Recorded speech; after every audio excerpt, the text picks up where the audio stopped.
Which is I what think Stephen Disney broke him. I honestly think so. Because before he joined like the sequels, we didn't hear anything crazy about him, right? Let's start over on the Tweetersverse, the Xerverse, whatever it's called, and the angry people that are on there who have nothing better to do than just hang out all day and X away or tweet away or whatever it is, including Luke Skywalker, Mark Hamill. Mark Hamill has come out and he has said yesterday, I guess maybe, this morning at 2 a.m., 1:59 a.m. I guess technically that'd be 11:59 p.m. his time because he's probably California time. So we'll say at 11:59 last night, he put out this tweet. Final tweet until Wednesday, August 2nd, 2023. All I want to do is this. I just want to find 10,011,780 plus folks, which is way more than we have, to go silent tomorrow on Twitter. Not a hoax, not a scam, just a prank to make August a little more blah. Tuesday, don't be here. So I don't know if this is him kind of, Mark Hamill has kind of gone out of his way to be very vocal against Twitter, Elon Musk, while still using the platform pretty extensively. Will Luke Skywalker's call to action cause people to get off Twitter? It's next Tuesday, right? No, this is today, right now. Well, we done fucked that up. Well, I'm not listening to Mark Hamill. Yeah, I never listen to Mark Hamill. Usually you're supposed to do the opposite of what he says. Yeah. Shagsworth, when you see something like this, are you like, oh, yeah, that's good?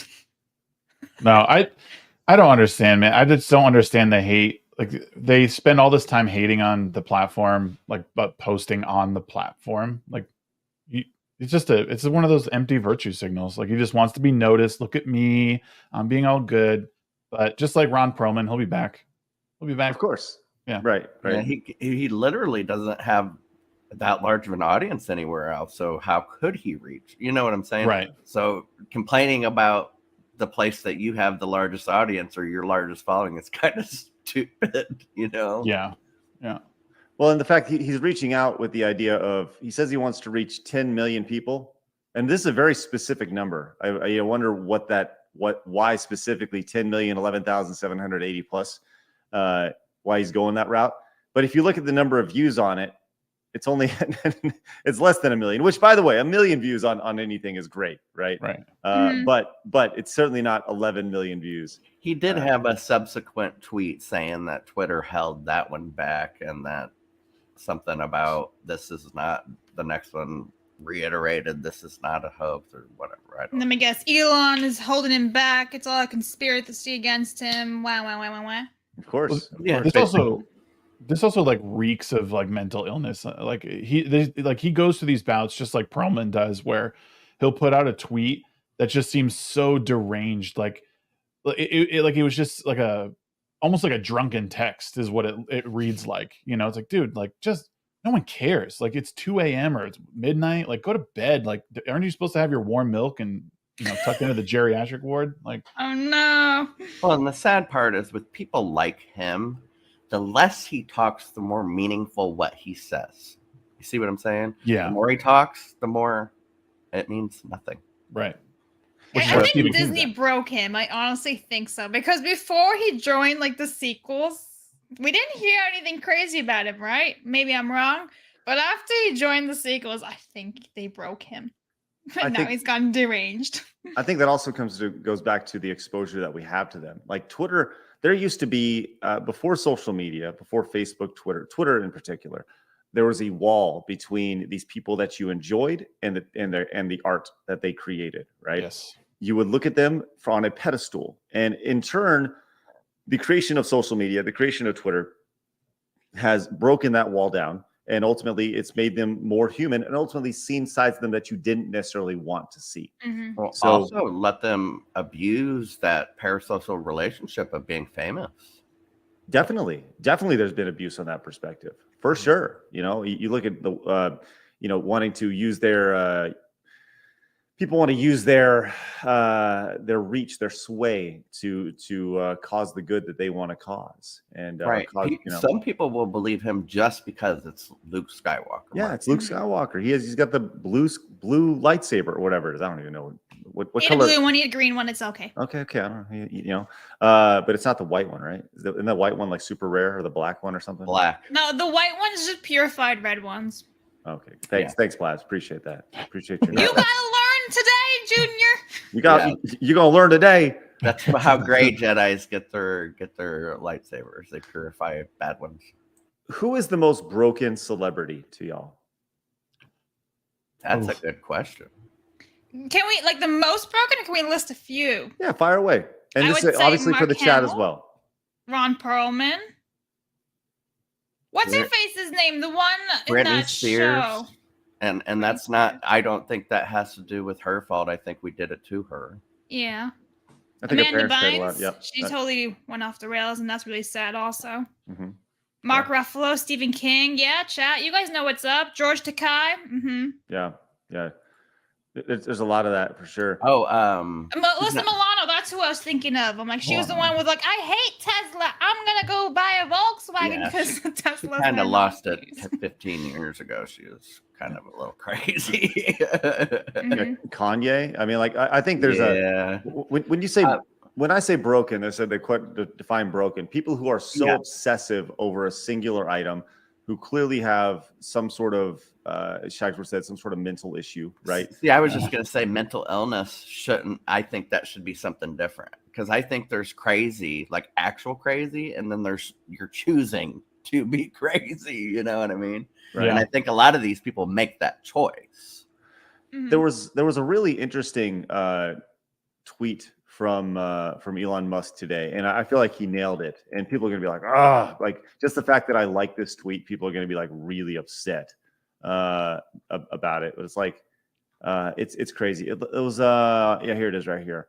Unless there are, let me actually show it to you guys. It says unless there are a few issues where you at least slightly disagree with your political party, then you're not in a political party. You are in a cult, right? And if you can't disagree with them, that's a problem. Right. And I think that in the entertainment industry as a whole, it's so cult-like. It just seems, you're looking at it from afar. Well, I know people who are in it, and they totally tell me that that's exactly how it is. If you don't agree a certain way, then it's, and it's I don't know, it's crazy to think. It's just like that statement alone is so common sense. It's like, oh yeah, it makes a lot of sense. I'm not saying Elon Musk is perfect, but I'm saying that statement he made makes a lot of sense. Like, there should be things that you disagree with in life, whether it's your political party, whether it's with your friends, whether it's whatever. Because at the same time, if you're hanging out with people who all agree with you, isn't that boring? Yeah, your life's gonna be dull as right. It just sucks because we always have to like editorialize what we say, or like or footnote, annotate, like, oh, I don't agree with everything Elon Musk says, but I like this tweet. It's like we shouldn't have to do that, but we live in a time where it's just about snipping out gotchas. And we got to clip Craig out of context because it's the only way I can get any sort of like views or clout on this platform. When, 100%.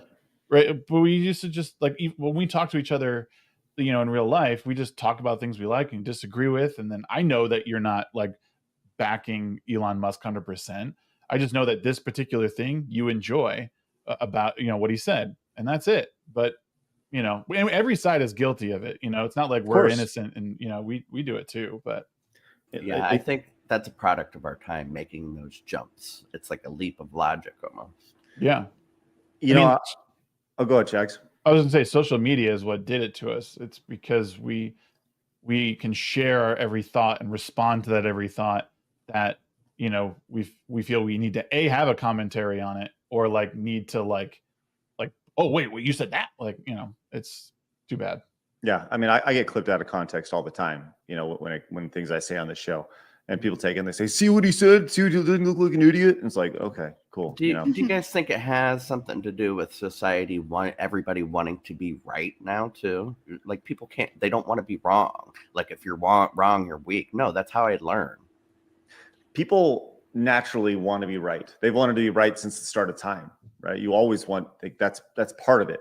So, but the idea of The idea of actually facing some sort of criticism, especially when it's put in your face on your phone constantly and follows you around, is something that's very hard to deal with. You know, like I go back to my generation was the last generation that was raised with a normal childhood, right? I was raised without social media, but I also grew up with the internet. The internet grew up with me through my adolescence into my adulthood, and I've seen literally the dawn of consumer internet from the start. I feel very lucky for that because I was been a well-adjusted person prior to all this being thrown at us.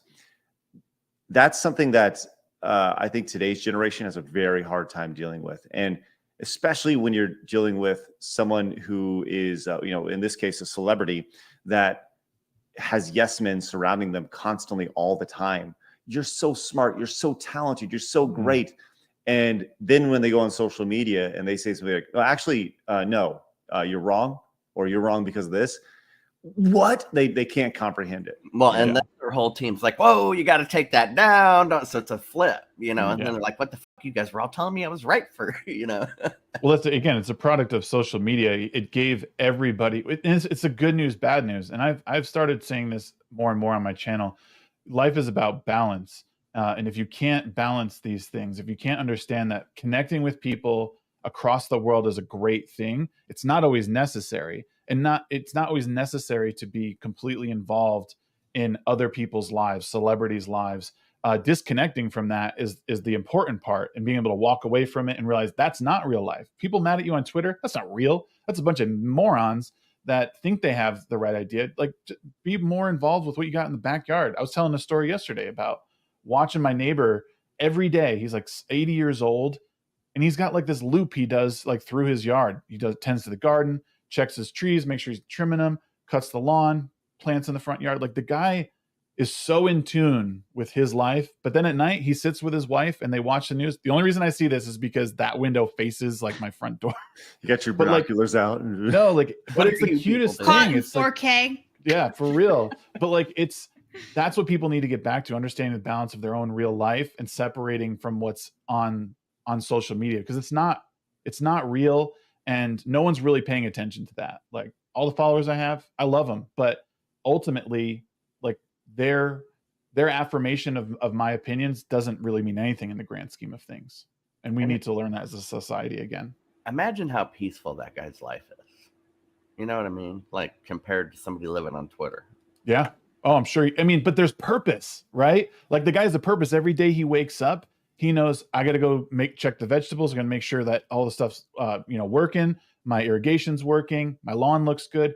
And at the end of the day, he feels like everything he needed to do is done, and he can sleep soundly. How many people that even in this chat can say they have a list that they work through every day that they want to do? Most people get up and they slog through their 9 to 5, just barely hating them, not hating themselves, and then go home and just unwind with video games, just disconnecting. Like, what is the purpose in that?